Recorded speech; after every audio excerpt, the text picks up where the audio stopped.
Hi, today's video is another poetry video, and it is about using poetry tools when you're making poems. Instead of writing a specific type of poem, you're going to work on writing poems that use different kinds of poetry tools. I have this funny sheet of poetry tools that shows all the poetry tools as actual literal tools. And this is on Schoology in case you want to look at it later. It has some things listed that you've already used and that you've already seen. I mean, rhythm up there at the top is like, well, yeah. I mean, we know that rhythm is in a poem. You've definitely used that before. And line breaks, you also know. That just means where you decide to skip down to the next line to start the next line of the poem. And sometimes line breaks can be used in a really creative, interesting way.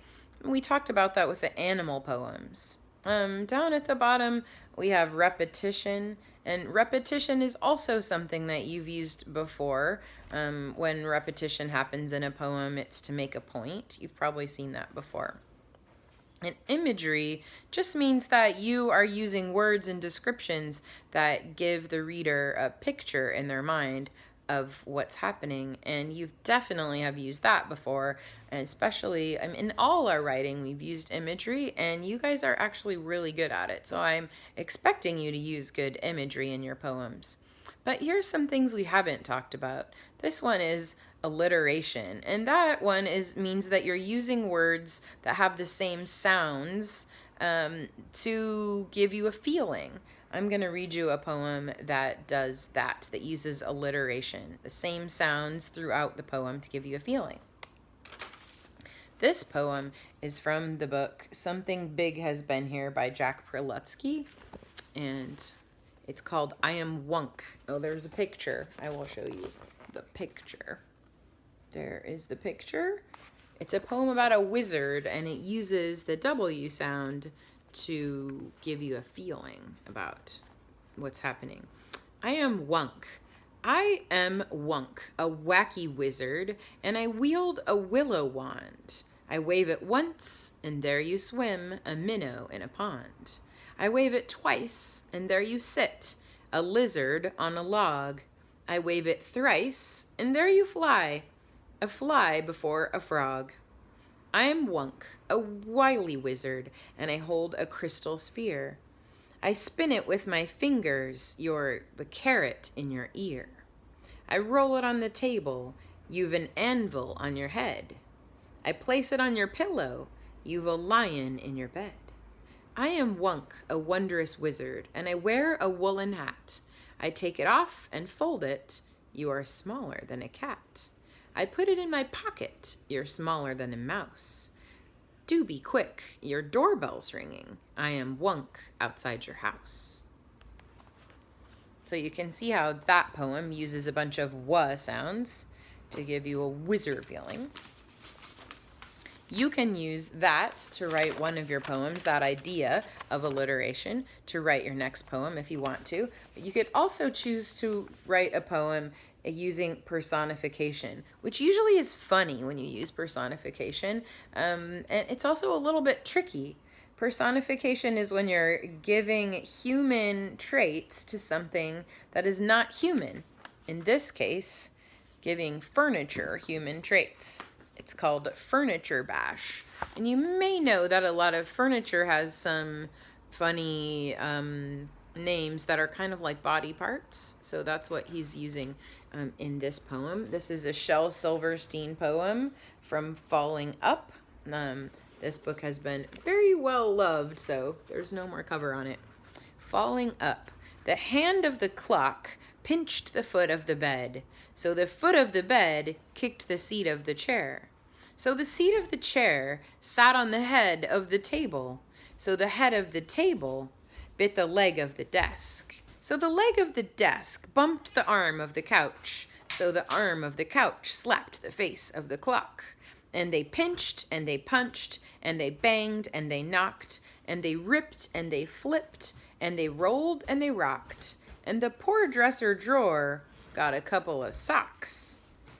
There was sawdust and springs when I turned on the light after that horrible furniture fight. And that's the truth. No lie, no joke. That's how your furniture all got broke.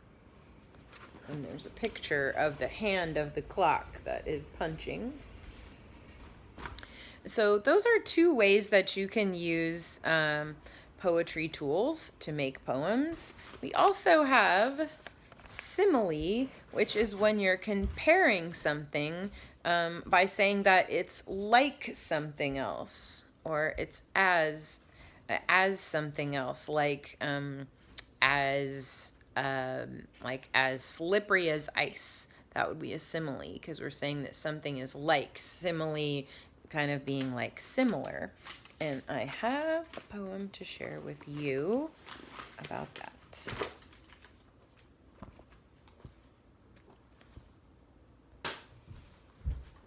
So this poem uses a simile. The simile is comparing a kid to a pig in this poem. You can tell that it's a simile because it says you're eating like a pig. In a simile, they say that something is like something else. So, you're eating like a pig again, my mother scolded me. If you keep eating like a pig is what you'll be. I simply cannot fathom what the fuss is all about. And haven't I a lovely tail? And see my splendid snout? There he is.